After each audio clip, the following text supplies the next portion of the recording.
नमस्कार, स्वागत है आपका। इंडिया न्यूज देख रहे हैं आप। मैं हूं आपके साथ रोहित पुनेठा। यूपी के धर्म परिवर्तन के मामले में रोजाना नए खुलासे हो रहे हैं। आरोपियों के नाम पर्दे से बाहर आ रहे हैं। बीते दिनों 2 आरोपियों को गिरफ्तार कर 1 हफ्ते के रिमांड पर उन्हें भेजा गया है। नोएडा के जिस मूक बधिर स्कूल में हिंदुओं का धर्म परिवर्तन कराया जा रहा था, वहां आतंकवादी भी तैयार किए जाते थे। धर्मांतरण का नेटवर्क उत्तर प्रदेश के अलावा केरल, असम, जम्मू कश्मीर, महाराष्ट्र, दिल्ली और तमिलनाडु में भी फैला हुआ है। यह खुलासा डेफ सोसाइटी की संचालिका रोमा रोका ने एटीएस की पूछताछ में किया है। ये वही डेफ सोसाइटी है जहां हिंदू बच्चों को इस्लाम अपनाने के लिए प्रेरित किया जा रहा था। धर्मांतरण कराने के आरोपी मौलाना उमर गौतम का एक नया वीडियो भी एटीएस के हाथ लगा है, जिसमें वो अपनी विदेश यात्राओं का जिक्र करता हुआ नजर आ रहा है। मामले में विदेशी फंडिंग का खुलासा होने के बाद अब एजेंसियां भी अलर्ट हो गई हैं। विदेशी रैकेट के भी शामिल होने की जानकारी सामने आने के बाद जल्द ही इस मामले को अब एनआईए टेक ओवर कर सकती है, क्योंकि ये बात पहले दिन से सामने आ रही है इस जांच के दौरान कि इसमें विदेशी फंडिंग है, इसमें आईएसआई की भी फंडिंग है। इसीलिए हो सकता है कि इस मामले में अब एनआईए का इन्वॉल्वमेंट भी हो जाए और एनआईए भी इस धर्मांतरण मामले की जांच करे।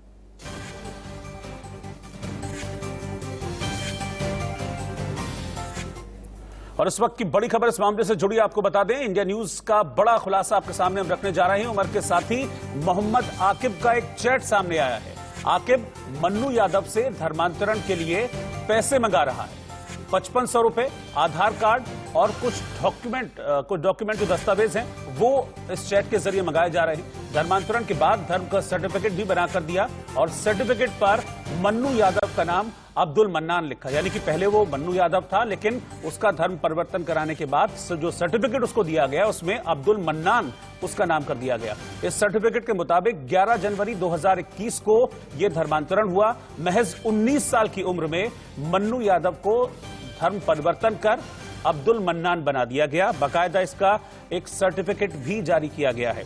ऐसे बहुत से केसेस हैं, इसीलिए इस मामले के खुलासे के लिए लगातार एटीएस प्रयासरत है और एटीएस लगातार ये कोशिश कर रही है पूछताछ के दौरान कि जो लोग जिनका धर्मांतरण कराया गया है, क्योंकि ये अभी तक की जांच में बात सामने आई है कि करीब 1000 लोग ऐसे हैं जिनका धर्मांतरण कराया गया है। अब वो 1000 लोग कौन कौन हैं, इनके बारे में पता करने की कोशिश एटीएस कर रही है।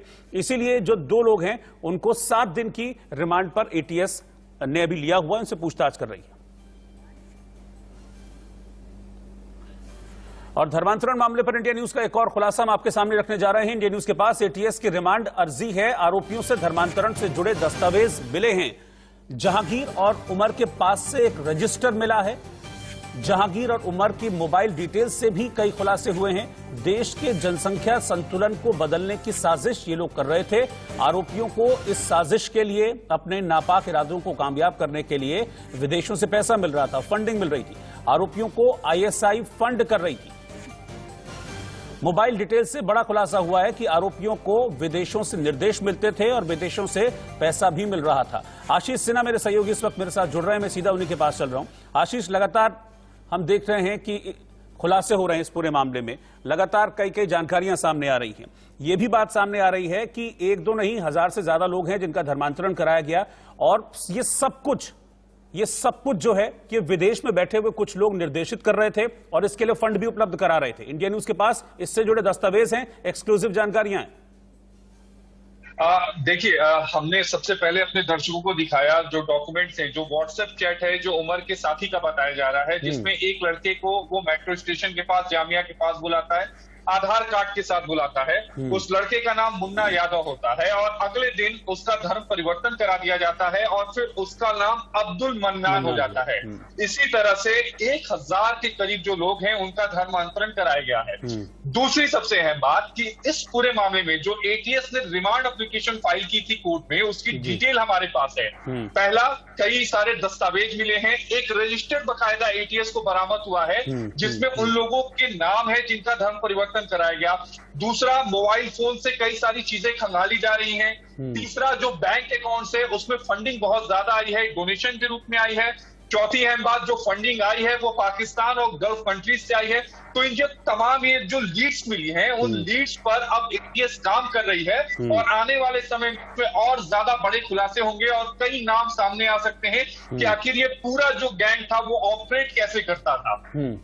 आशीष, इसमें यह भी जानकारी सामने आ रही है कि हो सकता है कि एनआईए भी इन्वॉल्व हो जाए इस मामले की जांच करने के लिए, क्योंकि इसका दायरा बढ़ता जा रहा है। जैसा कि अभी आपने ही बताया कि विदेशों से फंडिंग है और कोई छोटी मोटी नहीं, बहुत बहुत मोटी फंडिंग की गई है, तो एनआईए का इन्वॉल्वमेंट भी हो सकता है इस मामले में। अब देखिए, चूंकि एनआईए का इन्वॉल्वमेंट फंडिंग को लेके नहीं होगा, एनआईए का इन्वॉल्वमेंट होगा कि जिस तरह से ये लोग काम कर रहे थे, जिस तरह से देश के 13 अलग अलग राज्यों में इन लोगों ने लोगों को धर्मांतरण करने के लिए अलग अलग अपने ठिकाने बना रखे थे। इसके अलावा एक बड़ी साजिश, यानी जो इंडिया का जो संतुलन है उसको बिगाड़ने की कोशिश की जा रही है, उसको लेकर एनआईए की जांच हो सकती है। जहां तक रहा सवाल फंडिंग का, तो मैं आज भी ये कहता हूं कि फंडिंग को लेकर इस मामले में ईडी की इन्वॉल्वमेंट होगी और बहुत जल्द ईडी इस मामले में जांच शुरू करेगी, क्योंकि मनी लॉन्ड्रिंग जो एक्सपर्ट है वो ईडी है। और बहुत जल्द मुझे लगता है योगी सरकार रिकमेंड करेगी कि इस मामले की जांच ईडी करे और आने वाले समय में ईडी इसको टेक ओवर करेगी। और जिसके बाद हमें ये पता चल जाएगा कि जो गल्फ कंट्रीज और पाकिस्तान से जो पैसे आते थे दान के नाम पर, आखिर उन पैसों का इस्तेमाल कैसे होता था, कौन कौन से वो लोग बेनिफिशियरीज थे जिनको इसमें पूरा लाभ मिलता था, कैसे लोगों का धर्मांतरण कराया जाता था, कितने पैसे दिए जाते थे, क्या पैसे मंथली के हिसाब से दिए जाते थे या एक मुश्त दिए जाते थे। तो ये जितने सवाल हैं उनके जवाब आने वाले समय में मिलेंगे। ठीक है आशीष, बहुत बहुत शुक्रिया आपका इस पूरी जानकारी के लिए, और जो एक्सक्लूसिव जानकारी है जो आपने उपलब्ध कराई है उन सबके लिए शुक्रिया आपका। तो 1000 लोग हैं जिनका धर्मांतरण अब तक कराया जा चुका है, और इस आरोप में उमर गौतम नाम का शख्स जो गिरफ्तार हुआ है, अब उसका एक पुराना जो वीडियो है वो सामने आ रहा है। इसमें वो इस बात को कबूल कर रहा है कि कैसे वो इस्लाम धर्म से प्रभावित हुआ और फिर बाकी लोगों को भी उसने इस्लाम कबूल करने के लिए तैयार किया। इस पुराने वीडियो में उमर गौतम कहता नजर आ रहा है कि इस्लामिक दावा सेंटर में महीने में औसतन 15 से ज्यादा लोगों का धर्मांतरण डॉक्यूमेंट किया जाता था, यानी कि डॉक्यूमेंटेड है कि हर महीने 15 से ज्यादा लोगों को का धर्मांतरण कराया जा रहा था। इतना ही नहीं, उसने इस्लामिक दावा सेंटर में करीब 1000 लोगों के धर्मांतरण संबंधी डॉक्यूमेंट्स जारी किए हैं। यह पिछले कुछ वक्त का आंकड़ा है जो दावा सेंटर में डॉक्यूमेंटेड है, और वो ये बताता है कि 1000 लोगों का धर्मांतरण डॉक्यूमेंट जारी किया गया वहां से। सेंटर में 1000 से ज्यादा लोगों के लीगल डॉक्यूमेंटेशन की फॉर्मेलिटीज पूरी की गई हैं। अभी आप आज ही की डेट में एक लड़की सुप्रिया आयशा नाम की जो एमएससी बीएड है कानपुर से, सीजेएम कोई यूनिवर्सिटी है, चंद्रशेखर आजाद यूनिवर्सिटी होगी, वहां से, और अभी उसने आज की ही डेट में, अब तो शायद डेट भी बदल जाएगी, उसने टाइम्स ऑफ इंडिया में जाकर के अपना change of name, change of religion का ऐड दिया है। कल या परसों आप उसको देख सकते हैं क्लासिफाइड कॉलम में। ऐसे कितने केसेज हैं। तो अल्हम्दुलिल्लाह इस खिदमत, एक छोटी सी खिदमत में हम अल्हम्दुलिल्लाह अपने उलमा की सरपरस्ती में, बुजुर्गों की सरपरस्ती में लगे हुए हैं। और इस वक्त एक बड़ी खबर आपको बता दें, कानपुर में भी उमर गौतम का नेटवर्क सामने आया है। उमर गौतम वही शख्स है जिसको आप अभी तस्वीरों में देख रहे थे। उमर गौतम के संपर्क में कानपुर का एक शख्स था जिसका नाम आदित्य था, लेकिन इसका भी धर्म परिवर्तन करा दिया गया, और धर्म परिवर्तन के बाद आदित्य का नाम अब्दुल करीम हो गया। एटीएस ने अब अब्दुल करीम उर्फ आदित्य, यानी कि जो पहले आदित्य था अब अब्दुल करीम है, उससे भी एटीएस ने इस सिलसिले में पूछताछ की है। और इस पूछताछ के दौरान कुछ मोबाइल फोन, किताबें और कुछ जरूरी कागजात भी एटीएस की टीम ने बरामद किए हैं। एटीएस लगातार इस मामले में जांच का दायरा बढ़ा रही है। एटीएस ने जो आरोपी है उनको 7 दिन के रिमांड पर लिया हुआ है, और उनसे पूछताछ में जो खुलासे हो रहे हैं उस पूछताछ के आधार पर एटीएस इस मामले को और खंगाल रही है। अभी ये जानकारी मिल रही है कि कानपुर में भी उमर गौतम का नेटवर्क था। तो देखिए, ये जो दायरा है ये लगातार बढ़ता जा रहा है, शहर के शहर इस दायरे के चपेट में आ रहे हैं। उमर गौतम के संपर्क में कानपुर का आदित्य था। आदित्य को भी उसका धर्मांतरण कराया गया। उसका धर्मांतरण कराने के बाद उसका नाम अब्दुल करीम रखा गया। अब अब्दुल करीम से पूछताछ की गई है, उसका मोबाइल फोन जब्त किया गया है, किताबें हैं, कुछ साहित्य है उसको भी जब्त किया गया।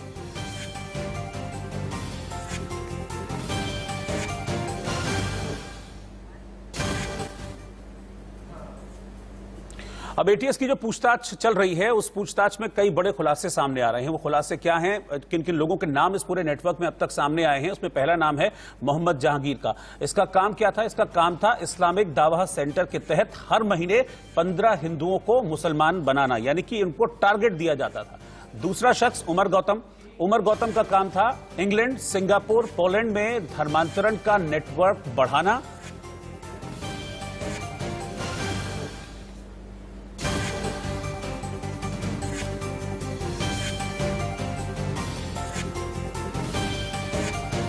एटीएस लगातार इस सिलसिले में पूछताछ कर रही है।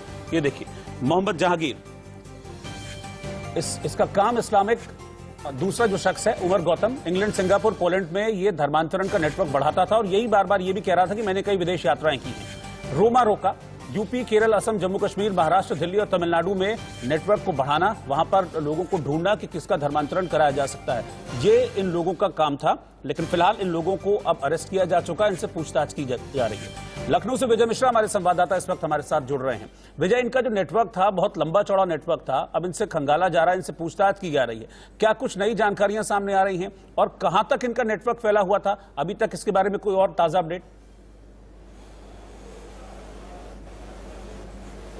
बिल्कुल, जो अब तक ताजा अभी की जो सबसे लेटेस्ट जानकारी है वो ये है कि जो यहाँ पर पूछताछ हुई, उस पूछताछ में एक नई बात सामने आई है कि जो इनके टारगेट होते थे वो 18 साल से कम के बच्चे होते थे, यानी इनसे जो छोटे बच्चे होते थे, जो छोटी क्लास के बच्चे होते थे, उन्हें बाकायदा टारगेट करते थे। आदित्य का नाम जिसका भी आपने नाम लिया है, उस पर एक और नया खुलासा ये आया है कि वो अभी तक एक 14 साल के बच्चे के साथ में था और जो बच्चा था वो गोविंद नगर कानपुर का रहने वाला बच्चा है। और जब उसके पेरेंट्स को बड़ी उसकी जो स्थिति थी संदिग्ध लगी, तो पेरेंट्स जब उसके पीछे लगे तो देखा कि उसके धर्मांतरण को लेकर के उसे चुपचाप नमाज पढ़ने के लिए कहा जाता था, उसे चुपचाप अन्य गतिविधियां करने के लिए कहा जाता था। जब उसके माता पिता ने उस पर नजर रखी तब कहीं जाकर के ये खुलासा हो पाया कि बच्चा जो है ऐसा कर रहा है और 14 साल का मात्र बच्चा है, वो 7वीं क्लास में पढ़ रहा था। तो बाकायदा यहाँ पर जो धर्मांतरण के जरिए से बच्चे मुस्लिम बने रहते थे, उन्हें यह टारगेट दिया जाता था कि छोटे बच्चों के साथ में वो घुल मिल के रहें और बाकायदा उन्हें इस बात की जानकारी दे या उन्हें इस बात की तरफ उनका जो दिमागी संतुलन है वो इस तरफ मूवमेंट करे,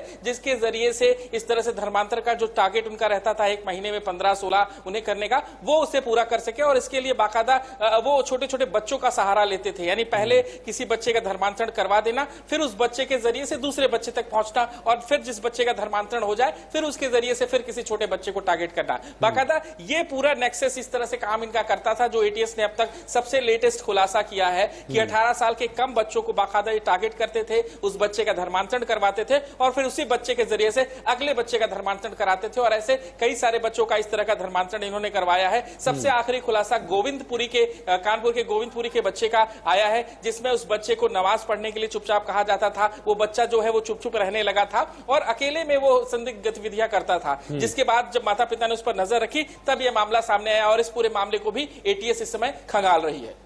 ये एक और नाम इसमें सामने आया है विजय, ये रोमा रोका का नाम सामने आ रहा है। इसका किस तरह से इन्वॉल्वमेंट था, किस तरीके से ये बच्चों तक पहुंचने में क्या मदद किया करती थी इन लोगों की? क्योंकि ये जो है ये भी केरल, तमिलनाडु, कई जगह इसके भी नेटवर्क फैला हुआ। देखिए यहाँ पर बाकायदा जिस तरह से सारी चीजें खुल करके सामने आ रही है, उसमें रोमा रोका का जो पद था वो यहाँ पर बड़ा पद था, यानी इसके जरिए से जो एक शुरुआत थी, यानी इसको बाहर के जरिए से बाकायदा इस बात की जानकारी दी जाती थी, वहां से जो पैसे का लेन देन या जो नेटवर्क रहता था वो इसके जरिए से ही फैलाया जाता था। यानी चाहे उत्तर प्रदेश में पैसे पहुंचाने हो या केरल में पहुंचाने हो या किसी अन्य राज्य में, यानी करीब 7 राज्यों में इसके रोमा रोका के जरिए से नेटवर्क की जानकारी हो पाई कि बाकायदा 7 राज्यों की जिम्मेदारी रोमा रोका के पास रहती थी, जिसके जरिए से वो यहाँ पर सभी लोगों से संपर्क में रहती थी। जो मौलाना गौतम जिसकी बात हो रही है वो रोमा रोका के अंडर में ही वर्क करता था और फिर उसके जरिए से वो यहाँ पर अपने अलग नेक्सस को सब चलाते थे। तो रोमा रोका एक ऐसी कड़ी है जिसके जरिए से ये जानकारी हो पाई है कि ये 7 राज्यों का पूरा नेटवर्क देखती थी। हालांकि अभी एटीएस इसमें और भी ज्यादा खंगाल रही है कि क्या सिर्फ इस 7 राज्यों तक ही नेटवर्क है या फिर इसके अलावा और भी इस तरह के कमांडर या इस तरह के लोग बनाए गए हैं कहां जो तक ये नेटवर्क इनका फैला हुआ है और कौन कौन है इस पूरे जो नेटवर्क की चेन है, इस चेन में और कौन कौन लोग हैं, उनको सब उनका पर्दाफाश करने के लिए एटीएस लगातार कोशिश कर रही है। बहुत शुक्रिया विजय मिश्रा आपका इस पूरी जानकारी के लिए। और धर्मांतरण मामले के तार गाजियाबाद से भी जुड़ रहे हैं। दरअसल 2 जून को गाजियाबाद के दासना देवी मंदिर में विपुल विजयवर्गीय और काशिफ नाम के 2 संदिग्धों को पकड़ा गया था। दोनों के पास से कुछ दवाइयां और सर्जिकल ब्लेड मिले थे। आरोप यह लगाया गया है कि ये दोनों मंदिर के महंत नरसिंहानंद सरस्वती की हत्या करने के लिए आए थे, लेकिन बाद में खुलासा यह हुआ कि काशिफ अपनी बहन की शादी विपुल के साथ कराना चाहता था, इसीलिए उसने धर्म परिवर्तन कराने की कोशिश की। हालांकि पूरे मामले में पुलिस अपने स्तर पर अब जांच कर रही है और मामले की जानकारी अब एटीएस को भी दे दी गई है। लगे हैं सब बेबुनियाद है और मुझे न्यायपालिका पर पूरा भरोसा है, विश्वास है कि मैं बाइज्जत बरी होऊंगा और मुझे संविधान पर भी पूरा भरोसा है, न्यायपालिका भी भरोसा है। तो जो आरोप लगे हैं वो सब बेबुनियाद हैं और जो कोर्ट में ये जो केस चल रहा है तो विचाराधीन है। तो मैं पूरा और मेरा परिवार जो है वो सब सहयोग कर रहा है और आने वाले समय में मैं बिल्कुल बाइज्जत, चूँकि मैंने कोई गुनाह नहीं किया है तो मैं बिल्कुल बेकसूर हूँ इंशाल्लाह। आज यूपी एटीएस ने जहांगीर और उमर गौतम ये दो मौलवी पकड़े हैं और इन मौलवियों का क्लू जो है, जो हमारे मंदिर में मेरी हत्या करने के लिए जो दो मुसलमान आए थे उन्होंने ये क्लू दिया था। ये जो हमारे शिष्यों ने पकड़कर पुलिस वालों को दिए थे, एक बहुत ही बड़ा गिरोह है जो हिंदुओं का धर्म परिवर्तन करके उन्हें मुसलमान बनवा रहा है। और जतिन गोस्वामी इस वक्त गाजियाबाद से मेरे सहयोगी साथ में जुड़ रहे हैं। जतिन, ये विपुल और कशिफ, इनका क्या रोल था और क्या कनेक्शन है इनका इस धर्मांतरण रैकेट के साथ? क्या अभी तक कोई कनेक्शन एस्टेब्लिश कर पाई है पुलिस? देखिए, ये पता चला है सूत्रों के मुताबिक कि यहीं से ये पूरा मामला शुरू हुआ था।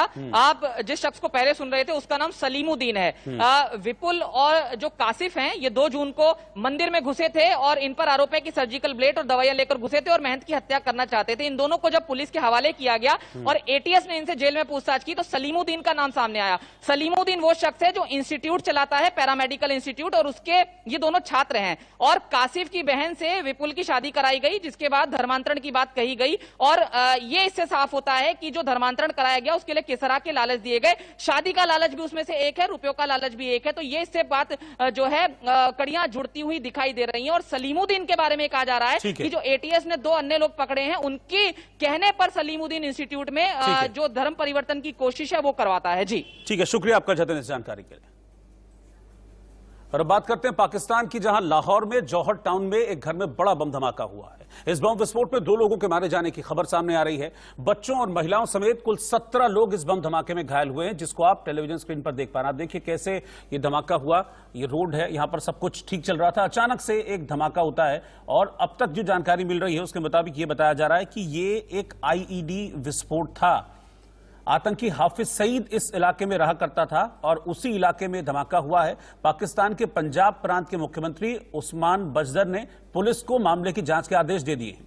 पाकिस्तानी मीडिया ने ये देखिए इस मामले की तस्वीरें जो जारी की हैं वो आप टेलीविजन स्क्रीन पर देख पा रहे हैं। पाकिस्तानी मीडिया की रिपोर्ट्स के मुताबिक हाफिज सईद के घर के बाहर बम विस्फोट स्थल पर रेस्क्यू टीम के साथ पुलिस और बम निरोधक दस्ता पहुंचा है और ये जांच कर रहे हैं कि इस बम धमाके के पीछे कौन है।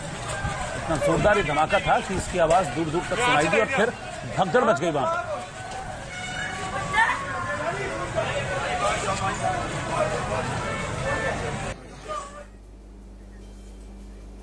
एक ब्रेक के लिए फिलहाल रुक रहे हैं, आप बने रहिए इंडिया न्यूज के साथ।